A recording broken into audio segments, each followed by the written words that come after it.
In the glittering ballroom of the St. Regis, where legacy and ambition drank champagne together, James Thorne was on top of the world. He was handsome, charismatic, and about to receive the coveted Beacon of the Community award. His wife Hannah, 6 months pregnant and visibly weary, watched from their table, her smile a fragile shield against his chilling indifference. Tonight he wouldn't just ignore her. He would use her as a punchline in front of the city's elite. He would mock her changing body, her quiet nature, her simplicity. But James made one catastrophic miscalculation. He had no idea who was sitting in the shadows, listening to every cruel word the Gala's mysterious, anonymous benefactor. A man who hadn't been seen in public for a decade. A man who also happened to be Hannah's brother. The air in the Bentley was thick with a silence that was heavier than any argument. Hannah traced the condensation on her window, the glittering lights of downtown Chicago, blurring into streaks of gold and ruby. Beside her, James Thorne adjusted his bow tie in the reflection of his phone screen, his jaw tight. He hadn't spoken a full sentence to her since they left their sterile minimalist penthouse overlooking Millennium Park. "You look tired, Hannah," he said, finally, his voice not carrying concern but accusation. "Can you try to brighten up a little? Tonight is important." Hannah smoothed a hand over the gentle swell of her stomach, the bespoke emerald gown feeling more like a costume than a celebration of her changing form. The baby, a boy they had already named Leo, kicked softly, a secret flutter of reassurance. "I'm fine, James. Just a little out of breath. These galas are always so long." "It's the heart of the city gala." He corrected his tone sharp. "The most important philanthropic event of the year. My firm Thorne and Vance is the lead sponsor. I am the lead sponsor, and I'm receiving the Beacon Award. It's not just a gala." He made it sound as though she were a simpleton, incapable of grasping the nuances of his world. It was a tone she had become painfully accustomed to. When they met, James had been enchanted by what he called her uncomplicated grace. She was a librarian, quiet and well-read, with a kind heart and a past she kept intentionally vague. He was a rising star in investment banking, a predator in a bespoke suit who saw her as a beautiful, pliable accessory. He thought he was marrying a blank canvas he could paint his ambitions upon. "I know it's important," she said softly. "I'm very proud of you." His response was a non-committal grunt as he scrolled through his prepared speech. The pride she felt was real, but it was curdled with a growing dread. In the early days, his ambition had been thrilling. Now it was a ravenous beast, and it was slowly devouring the man she thought she loved, leaving behind a hollow shell of ego and entitlement. Her phone buzzed in her small clutch. A text from her brother Damien. "You okay, Ellie? You don't have to go." She typed back quickly, hiding the screen from James's peripheral vision. "I'm fine. I have to support the man of the hour. You know how it is." "I do. Which is why I'm telling you that you don't. He doesn't deserve it." A sad smile touched Hannah's lips. Damien always knew. He was the only person in the world who understood the gilded cage she lived in, because he had helped build it. The Sterling family fortune was an ocean vast and deep, and for their own safety and sanity, they had chosen to live as though they only had a small lake. After a terrifying kidnapping attempt when they were children, their parents had instilled in them a fierce need for privacy. They were raised to believe that their wealth was a tool, not an identity. Damien, a reclusive genius, had taken that to heart, building a tech empire under a corporate pseudonym. His identity as Sterling, a fiercely guarded secret, known to only a handful of lawyers. Hannah had wanted something different. She wanted to be loved for who she was, not for the 9 zeros that trailed after her family name. When she met James, she had a modest trust fund enough to live comfortably, but not enough to scream heiress. She told him her family was in logistics, a technically true but deeply misleading description of the global shipping and technology conglomerate Sterling Industries had become. James, in his arrogance, never dug deeper. He saw a pretty girl with just enough money to not be a burden and a background plain enough to not overshadow his own. Now trapped in the polished interior of the Bentley, Hannah felt the weight of her choices. She had wanted a normal life, but she had ended up with a man who worshipped the very thing she had tried to escape, and he was beginning to resent her for not providing more of it. "For God's sake, Hannah, fix your lipstick," James snapped, pulling her from her thoughts. "You look washed out. Beatrice Vance will be there, and you know how she talks." Beatrice was the wife of his senior partner, a woman with a tongue like a razor blade and an insatiable appetite for gossip.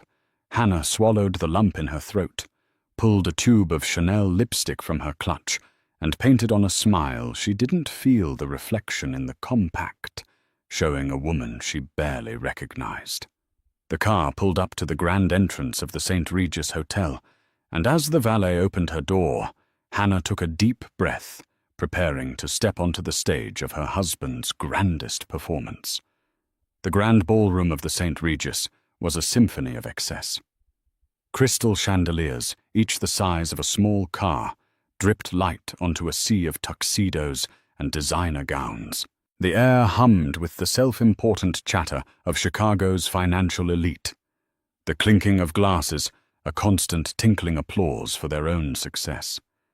For James, this was his natural habitat. For Hannah, it felt like drowning in perfume and ambition. James immediately released her arm as they stepped inside his eyes, scanning the room for targets, not companions. "There's Jonathan Abernathy," he murmured, his gaze locking onto a portly, silver-haired man, holding court near the silent auction. "He's the keynote. I need 5 minutes with him. Try to look busy." He was gone before she could reply, leaving her standing alone at the edge of the swirling crowd. A waiter offered her a flute of champagne. She politely declined, asking for sparkling water instead. The simple act felt like a statement in this room. While everyone else was indulging, she was nurturing. It made her feel profoundly, achingly different. She found their assigned table number 1, directly in front of the enormous stage. It was a place of honor, a clear signal of James's importance tonight. The centerpiece was an extravagant explosion of white orchids and calla lilies so large she could barely see the other side of the table. "Hannah, darling, you look comfortable." The voice was sweet as saccharin and just as artificial. Beatrice Vance, a woman who looked like she was sculpted from porcelain, and disdain glided towards her. She was wearing a blood-red dress that clung to her impossibly thin frame, her diamonds flashing like warnings. "Beatrice," Hannah said, forcing a smile, "you look stunning." "Thank you." Beatrice purred her eyes, flicking dismissively over Hannah's baby bump. "It's a vintage Dior. James is making quite the splash tonight, isn't he? The Beacon Award. My husband is simply green with envy." She leaned in, her voice dropping to a conspiratorial whisper. "He tells me James is on the fast track to a full partnership. You must be so proud. Just try not to let the nesting phase distract him too much. Men at his level need a wife who is an asset, not just an accessory." The veiled insult landed exactly as intended. Beatrice was reminding Hannah of her perceived role to be beautiful, silent, and useful. A pregnant woman in a comfortable gown did not fit that description. "I think my husband's success speaks for itself," Hannah replied, her voice cooler than she expected. Beatrice's perfectly arched eyebrow rose a fraction. "Of course, dear." She patted Hannah's arm with 2 fingers before drifting away, leaving a trail of expensive perfume and subtle malice in her wake. Hannah sank into her chair, her hand instinctively going to her stomach. Leo kicked again, harder this time, as if sensing her distress. She watched James across the room. He was a master performer, laughing at Mr. Abernathy's joke, clasping a shoulder here, shaking a hand there.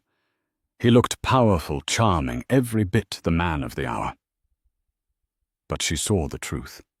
She saw the calculation in his eyes, the way his smile never quite reached them. She saw him glance over at her, a flicker of annoyance crossing his features as he took in her solitary, seated form, before turning back to his audience with renewed vigor. He was ashamed of her.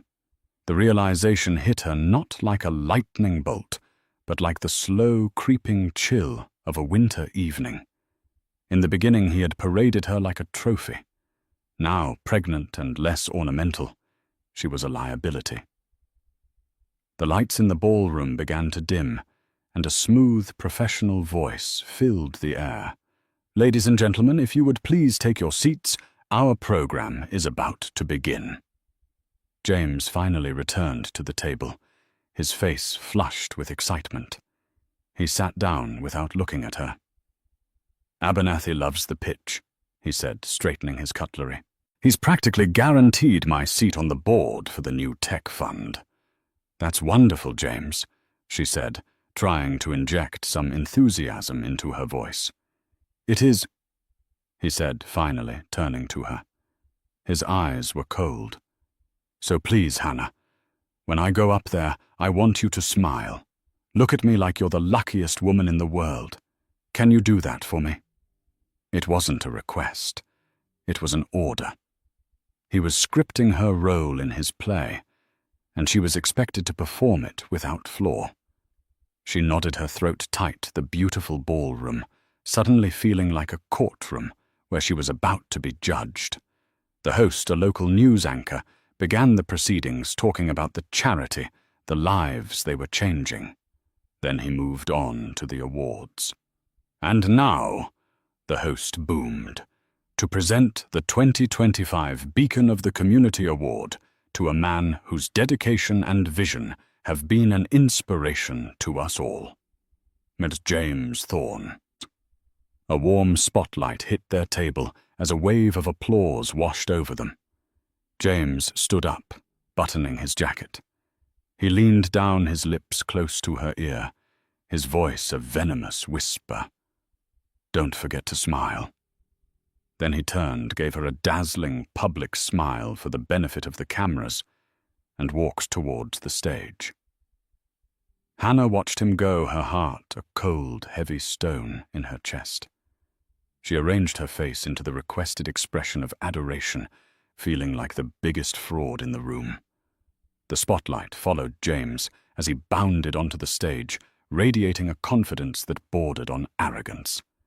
He shook the host's hand, accepted the heavy, flame-shaped crystal award, and turned to face the microphone. The applause was thunderous.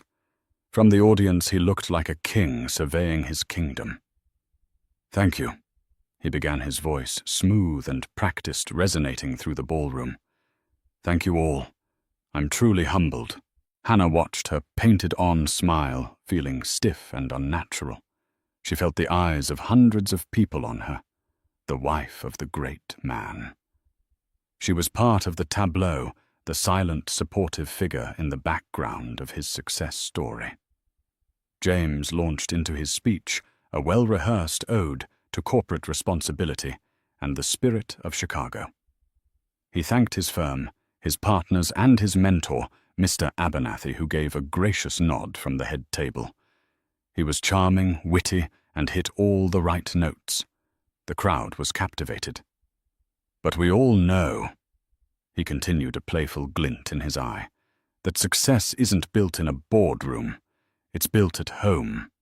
And for that, I have to thank my incredible wife, Hannah." He gestured towards her, and the spotlight swung to pin her to her seat.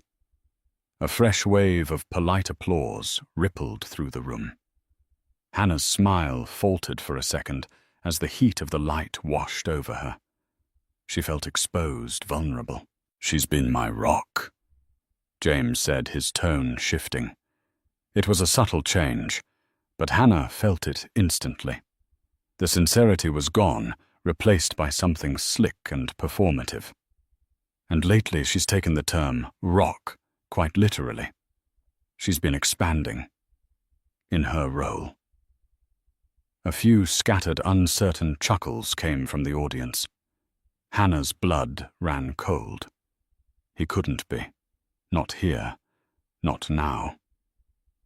"When we met," James went on, leaning into the microphone like a seasoned comedian, "she was this slip of a thing. A librarian. Can you believe it? All quiet corners and dusty books. I told her I was going to broaden her horizons, and boy, has she taken that to heart." The laughter was louder this time, more confident. James paused, soaking it in. He looked directly at Hannah, his eyes holding hers. There was no love there, only a cruel, triumphant glint. He was enjoying this. He was using her pregnancy, her very being, as a prop for his own amusement. "Now her horizons are definitely broader," he said, making a curving gesture with his hands. "She's fully embraced her new project, creating the next Thorn heir, and she's dedicated her main hobbies these days are nesting, napping, and sending me out for the most bizarre food combinations at 3 a.m., pickles and peanut butter. Anyone!" The room erupted in laughter. It felt like a physical blow to Hannah. Each laugh was a stone thrown at her. She could feel Beatrice Vance's smug gaze from across the room. She could feel the pitying looks from other women.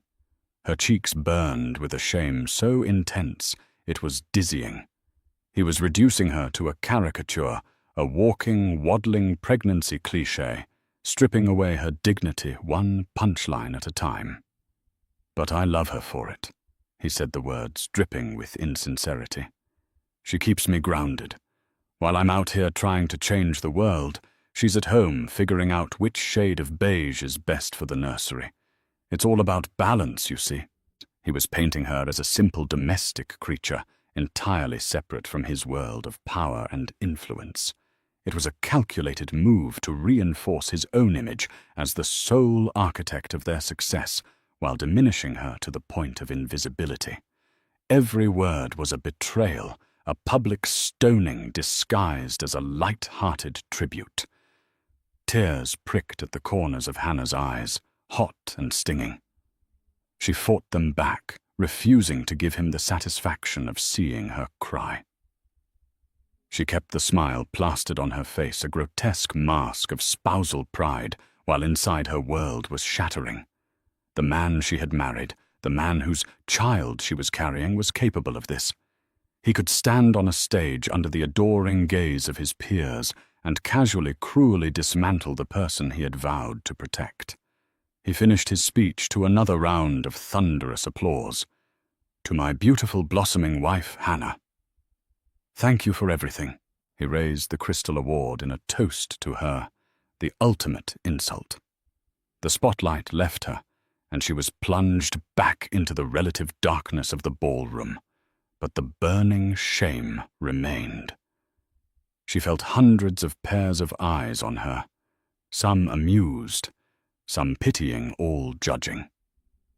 She wanted to disappear, to run from the ballroom, from the city, from the life she had so foolishly chosen. She sat frozen, the sound of the applause ringing in her ears like a death knell for her marriage. In that moment, surrounded by 1,000 people, Hannah Sterling had never felt so utterly and completely alone. The applause for James eventually faded, replaced by the polite murmur of dinner service. Waiters moved like ghosts between tables, serving meticulously plated entrees that Hannah couldn't imagine eating. Her appetite had vanished, replaced by a hollow, nauseous feeling in the pit of her stomach. James had not yet returned to the table, caught in a swarm of well-wishers and backslappers near the stage, all of them congratulating him on his award and his hilarious speech. Hannah stared at the untouched plate of seared scallops in front of her, the delicate food looking obscene in its artistry. Every fibre of her being screamed at her to leave. But where would she go? Back to the cold, empty penthouse that James called home. The thought was unbearable. Her mind raced back to the family pact, the vow of silence. It had been made with the best of intentions to protect them, to allow them to live normal lives. But her normal life had become a prison. She had disarmed herself, stripped herself of her identity, to win the love of a man who was only capable of loving a reflection of himself. She had made herself small so he could feel big. And tonight, he had stood on that smallness to reach even higher. A deep, primal anger began to smolder beneath the layers of her shame. It was anger on behalf of herself, but more fiercely on behalf of her unborn son. What kind of father would Leo have? A man who would use his own mother as a punchline. A man who saw family not as a sanctuary, but as another audience to Imra's. The host returned to the stage, his cheerful voice jarring against Hannah's inner turmoil. "Thank you again, James Thorne, for that memorable speech," the host said, with just a hint of reservation. "And now, ladies and gentlemen, we have a very special surprise. As you know, this gala and the incredible work of the Heart of the City Foundation is made possible by the generosity of our donors. Tonight, our lead benefactor, who for years has wished to remain anonymous, has decided to step into the light. He is a titan of industry, a visionary in the world of technology, and a man whose quiet philanthropy has reshaped countless lives in this city." A ripple of intrigue went through the room. Even James paused, his glad-handing, his attention drawn to the stage. Everyone knew about the gala's mysterious angel donor, whose contributions were so immense they dwarfed all others combined. The identity of this person was the most delicious secret in Chicago society. He asked that I keep his introduction simple. The host continued, a note of awe in his voice. "Ladies and gentlemen, please join me in offering a long-overdue round of applause for the founder of Oculon Dynamics and the chairman of the Sterling Foundation, Damian Sterling." The name hung in the air for a moment. Sterling. For most people in the room, it meant little. It was not a name that frequented the society pages. It was not a name like Thorne or Abernathy that was etched onto the city's financial landscape. But for Hannah, the name was a lightning strike. Damien. Her head snapped up, her heart hammered against her ribs, a frantic, desperate beat. It couldn't be. Damien never made public appearances. He valued his anonymity above all else. He was a ghost, a legend in the tech world, known only by his initials, DS. Across the room, James frowned, a flicker of confusion crossing his face. "Sterling," he muttered to the man next to him. "Never heard of him."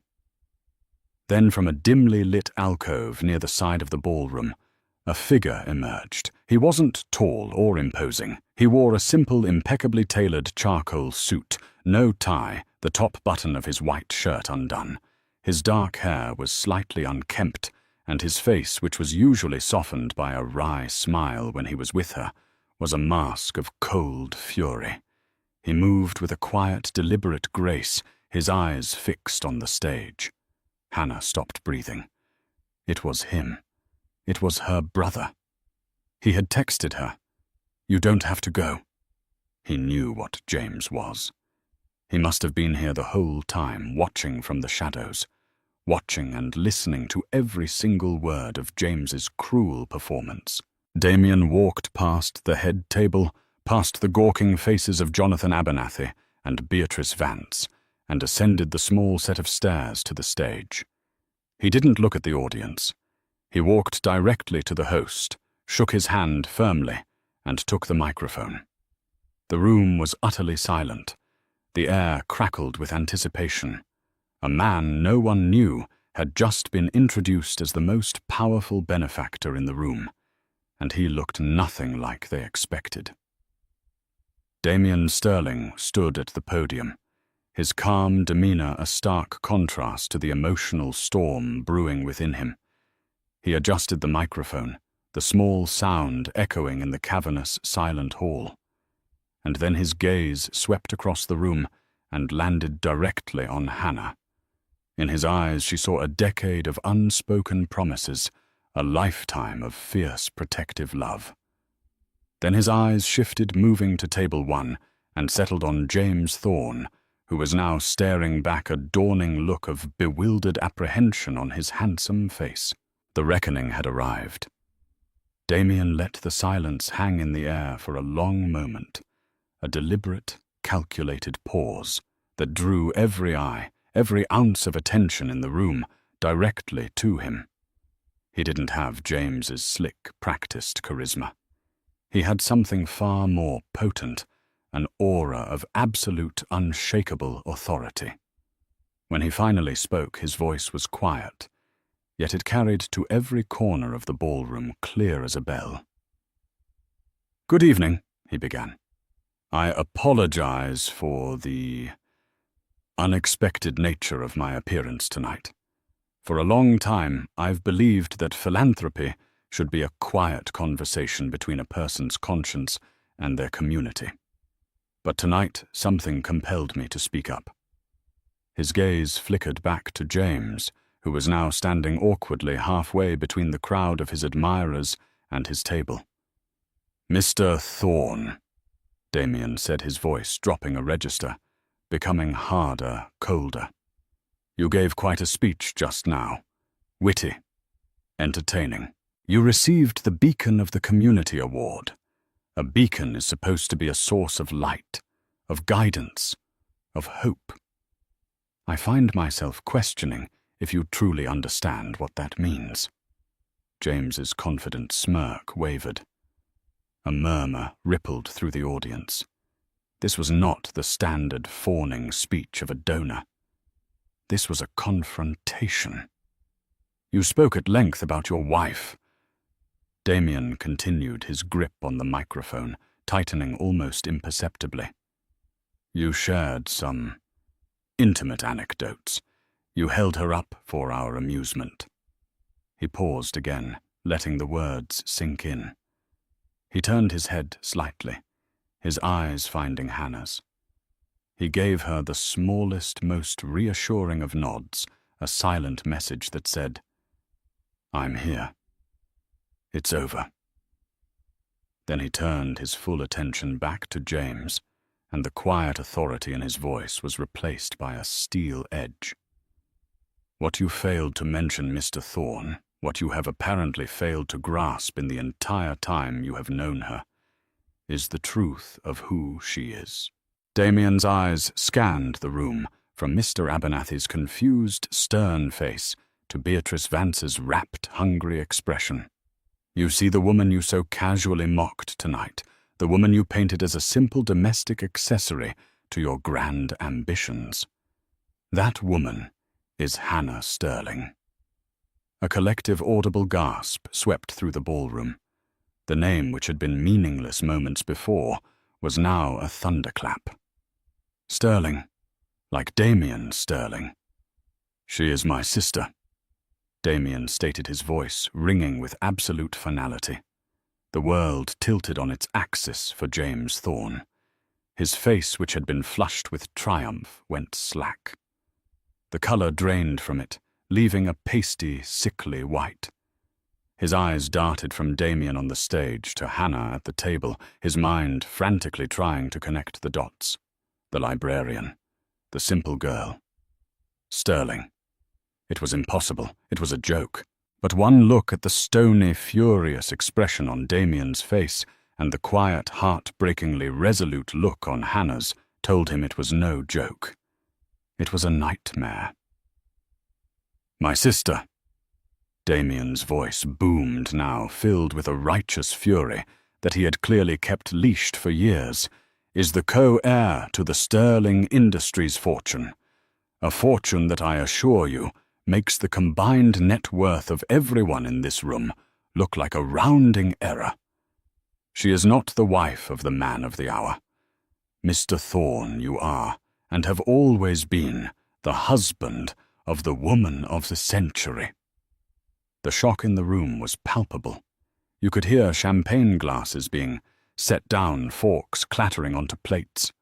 The professional photographers, who had been packing up, scrambled to get their cameras back out, the flashes starting to pop like fireworks. This was the story of the decade.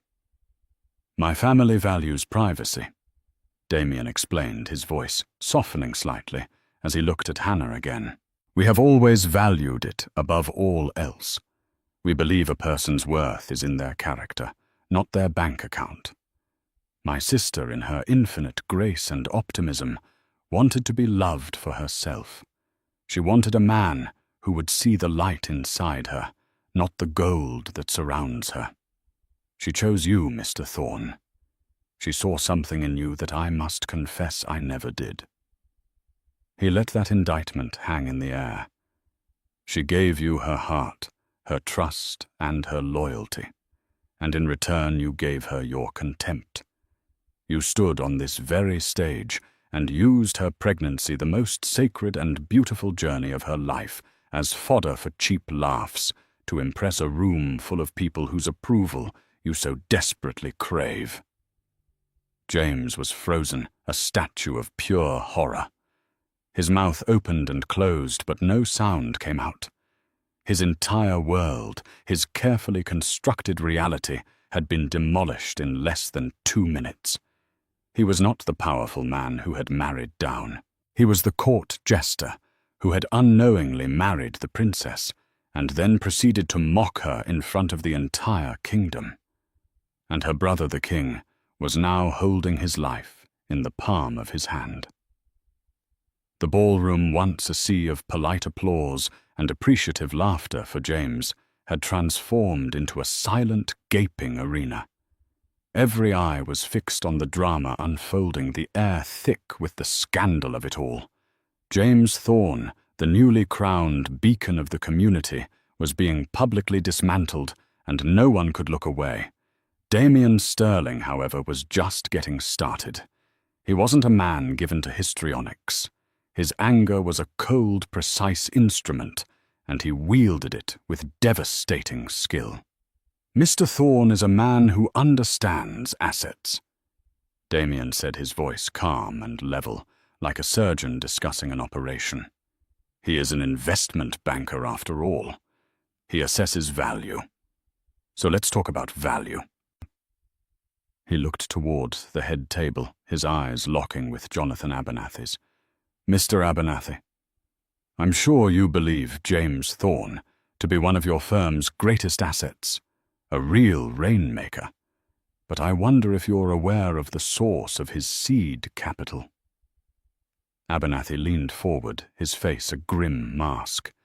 James, if it were possible, turned an even paler shade of white. "That modest trust fund my sister came with," Damien continued. "It was an allowance, Mr. Thorne, a carefully managed drip feed from a vast reservoir designed to see if you were a worthy steward. The down payment on your shared penthouse in the Thorne and Vance portfolio, it was paid for with sterling money.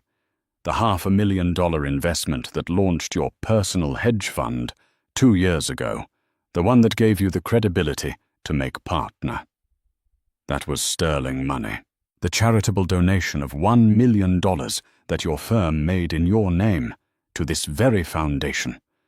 The donation that secured you this award tonight. Mr. Thorne didn't pay a single cent of it.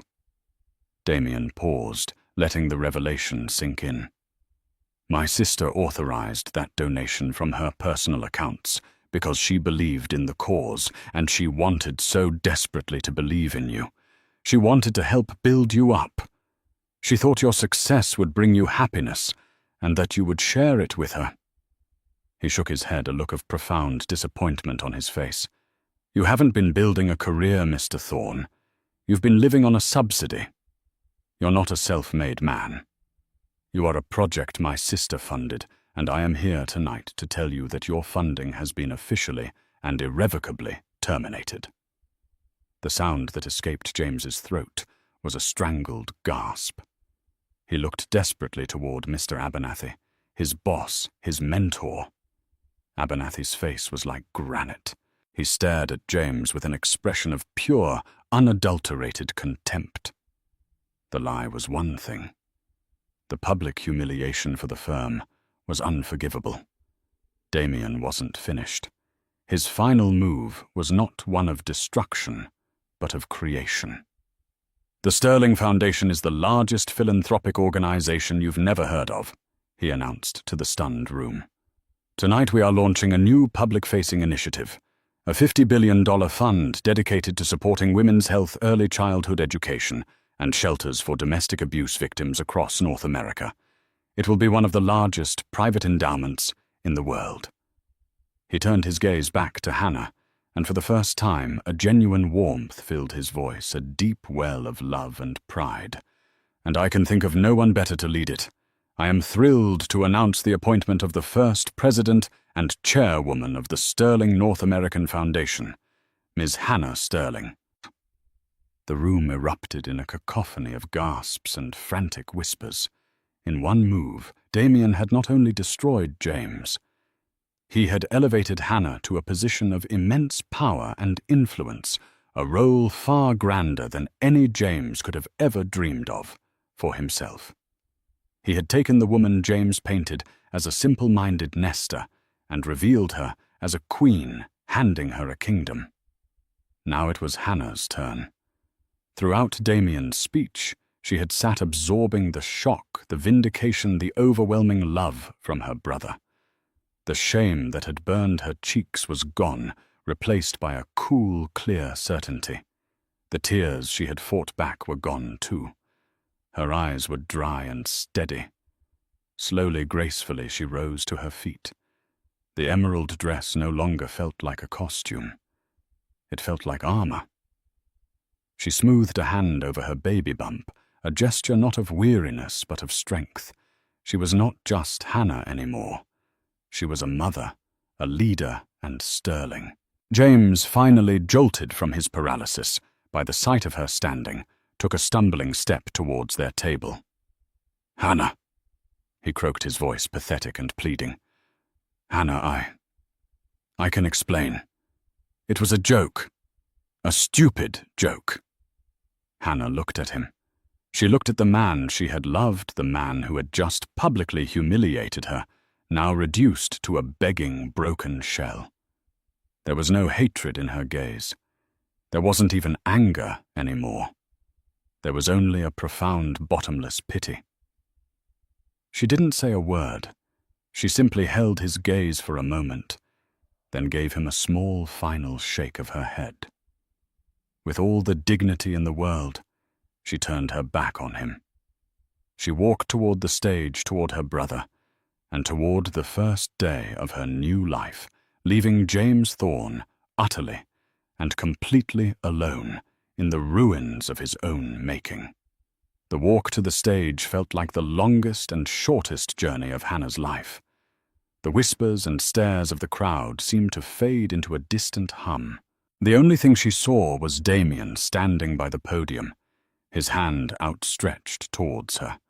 When she reached him, he wrapped her in a fierce, protective hug. "I'm so sorry, Ellie," he whispered into her hair. "I should have stepped in sooner."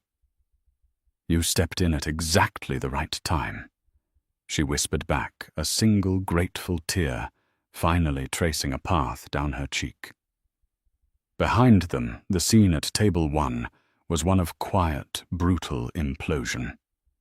James stood alone, a pariah, in a spotlight of his own making. Jonathan Abernathy walked slowly over to him, not to offer comfort, but to deliver a final verdict. My office. 9 a.m. sharp, the older man said, his voice low and guttural.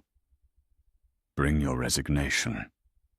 He didn't wait for a response before turning and striding out of the ballroom, his disgust a palpable force. Beatrice Vance shot James a look of withering pity before sweeping her husband away, eager to be the first to spread the juiciest gossip the city had seen in a generation. One by one, the people who had been clapping him on the back just 30 minutes ago now avoided his gaze, steering their partners away from him as if he were contagious. He was radioactive. Damien led Hannah off the stage through a side exit, away from the prying eyes and popping flashbulbs. In the quiet service corridor, the adrenaline began to fade, and a deep, shuddering breath escaped Hannah's lips. What now? She asked, her voice trembling slightly. Now we go home, Damien said gently. Our home. A few days later, the fallout had settled like a thick, toxic dust over Chicago's financial district. James Thorne was not just fired. He was erased.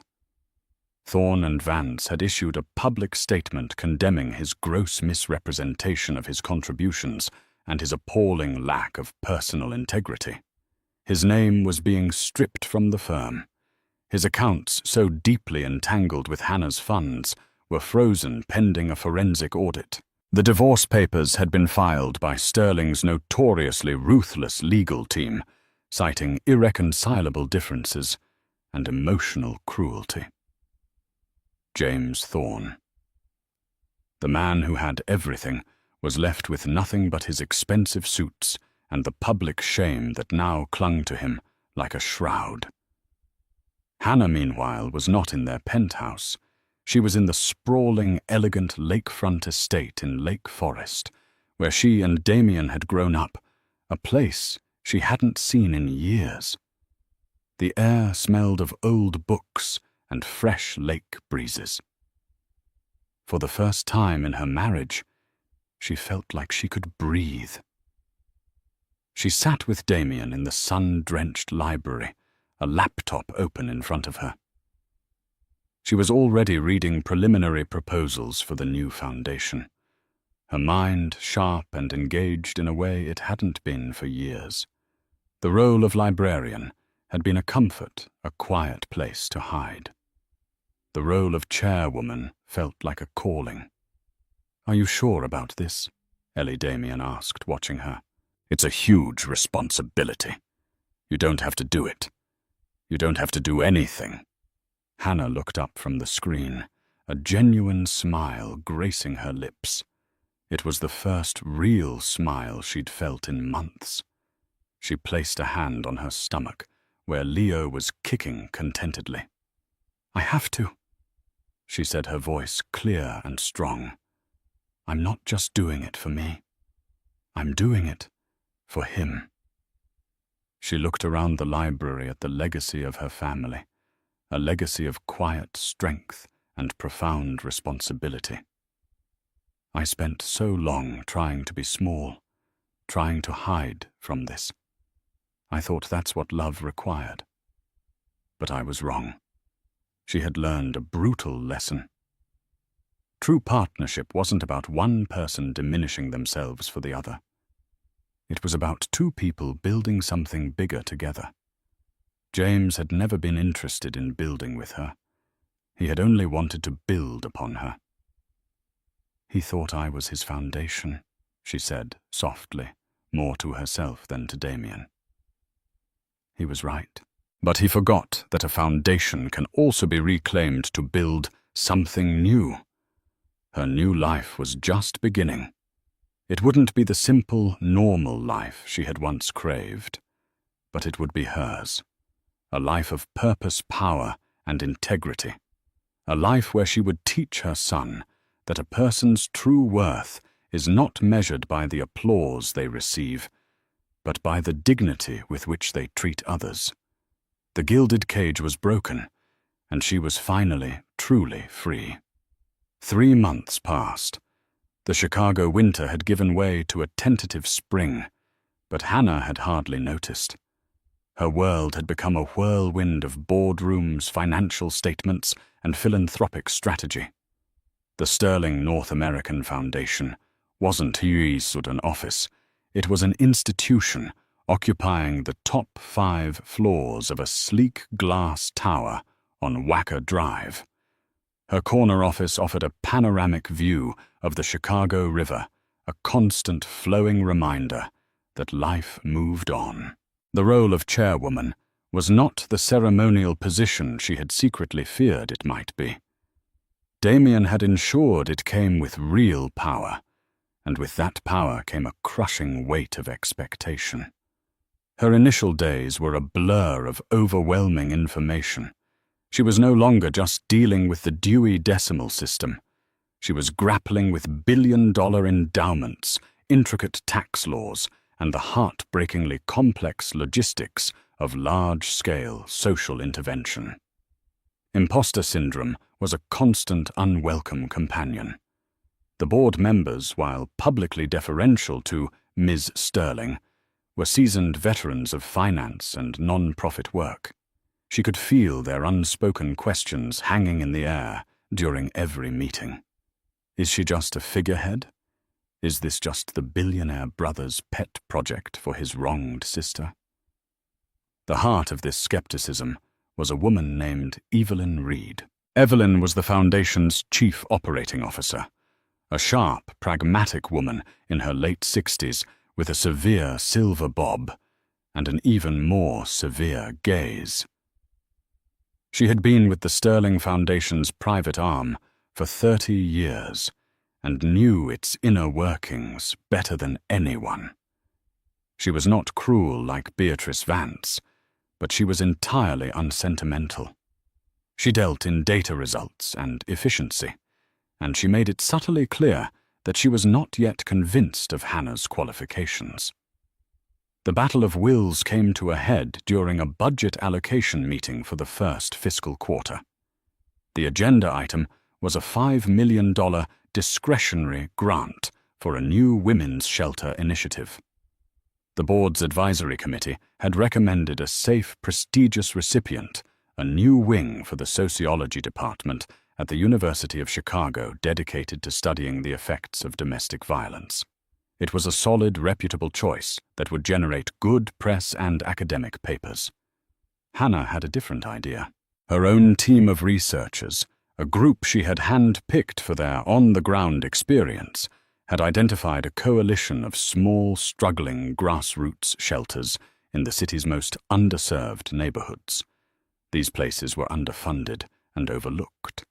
They didn't have fancy fundraising galas or university letterheads. They had broken locks, overflowing pantries, and a desperate daily fight to keep the lights on. They were high risk. They lacked the sophisticated reporting metrics Evelyn Reed cherished. But they were on the front lines. "With respect, Madam Chairwoman," Evelyn said, her voice crisp and devoid of warmth as she addressed the board. "While the Coalition's mission is noble, they lack the infrastructure for a grant of this magnitude. Their administrative overhead is unclear, and their long-term viability is questionable. The university proposal is a blue-chip investment in research that can inform policy for decades. It is the more prudent course of action." The heads around the polished mahogany table nodded in agreement. It was the logical, sensible choice. Hannah felt a familiar wave of doubt wash over her. Who was she, the former librarian, to challenge this room of experts? She took a breath, her hand resting on her now prominent belly. Leo kicked a small internal jolt of encouragement. She thought of James and his obsession with appearances, with prestigious names and public perception. She thought of how he had dismissed her, how he had made her feel small and inconsequential. These small shelters were being dismissed in the same way. "Thank you, Evelyn." Hannah began, her voice quiet but firm, drawing every eye in the room. "The university's work is undoubtedly important, but research papers don't give a woman and her children a safe place to sleep tonight. Policy changes take years. These women need help now." She clicked a button, and the large screen behind her, which had been showing financial projections, switched to a simple photograph of a worn-out door with 3 different deadbolts. "This is the entrance to the Southside Sanctuary House," Hannah said. "I visited it last Tuesday, unannounced. They are currently housing 17 women and 23 children in a space designed for 10 people. The director, a woman named Maria Flores, hasn't taken a salary in 6 months. She uses her own pension check to buy groceries when the donations run dry." She looked directly at Evelyn. "You're right. Their administrative overhead is unclear because their administration is 2 exhausted women running on coffee and sheer force of will. Their long-term viability is questionable because organizations like ours, the ones with the real power to ensure it, have been too busy funding studies about them instead of funding them." Her voice grew stronger, filled with a passion that came from a place of deep personal understanding. "We are the Sterling Foundation. We have the resources to take calculated risks. I propose we not only fund this coalition, but that we use the Foundation's resources to build the infrastructure they lack. We will fund their operations, yes, but we will also provide them with grant writers, accountants, and project managers. We won't just give them a fish, we will teach them how to run a commercial fishing fleet. This isn't just a donation, it is an investment in human capital." The room was silent. Hannah had not just presented an alternative. She had presented a new philosophy. It was a hands-on, deeply involved approach that was far more demanding than writing a check to a university. She finished, her heart pounding. "The university can wait. These women cannot." She held her breath, awaiting the verdict. Evelyn Reed stared at her for a long, unblinking moment. Hannah braced for a sharp rebuttal. Instead, the older woman slowly nodded her head. "A compelling operational framework, Madam Chairwoman." Evelyn said, the slightest hint of a thaw in her voice. "I will have my team draft an implementation plan by Friday." It was the closest thing to a compliment Evelyn had ever given. Across the table, the other board members began to murmur their assent. Hannah had not pulled rank. She had not invoked her brother's name. She had won the argument on its merits, with passion logic and a vision they could not deny. As the meeting concluded, she stood and looked out the window at the city below. The crown was still heavy, but for the first time it felt like it truly belonged to her. Leo Sterling was born on a sun-drenched morning in early June, not in a flurry of panic, but in a calm, quiet hospital room overlooking Lake Michigan. Damien was by Hannah's side, a reassuring presence who held her hand and spoke of their childhood adventures. His calm narrative, a steady anchor in the rolling waves of her contractions. As she held her son, for the first time, a tiny, perfect being with a tuft of dark hair and his mother's deep blue eyes, Hannah felt the final fragmented pieces of her old life click into place to form a new unbreakable whole. This tiny, vulnerable person was her purpose. Everything she had endured, every moment of pain and humiliation, had led her here to this profound, overwhelming love. Life found a new rhythm. Days were a blend of board meetings conducted via video call and the soft, milky scent of her newborn son. The Lake Forest estate, once a symbol of a life she had run from, became a sanctuary of healing and joy. She would walk with Leo nestled in a carrier against her chest through the sprawling gardens, Damien often beside her, the reclusive tech billionaire, now a doting, hands-on uncle. 4 months after Leo's birth, Hannah stood on a makeshift stage in Chicago's Englewood neighborhood. The autumn air was crisp, and the sky was a brilliant, cloudless blue. Behind her was the newly renovated South Side Sanctuary House, its formerly worn-out door now replaced with a sturdy, welcoming oak entrance. The building had been completely refurbished. A playground had been installed in the back, and inside there were new beds, a fully stocked kitchen, and dedicated counseling rooms. It was the first flagship project of her new initiative. Holding Leo, who was wrapped snugly in a cashmere blanket, Hannah stepped up to the microphone. The crowd wasn't the glittering elite of the St. Regis Gala. It was a collection of community leaders, volunteers, grateful residents, and news reporters. "A home is more than a roof over your head," she began. Her voice steady and clear, amplified by the speakers. "A home is a place where you are safe not just from the elements, but from harm. It is a place where your voice is heard, where your spirit is nurtured, and where you are allowed to be your whole self without fear." She didn't need notes. The words came from her heart. For too long, the people doing the most important work in our communities have been the most overlooked.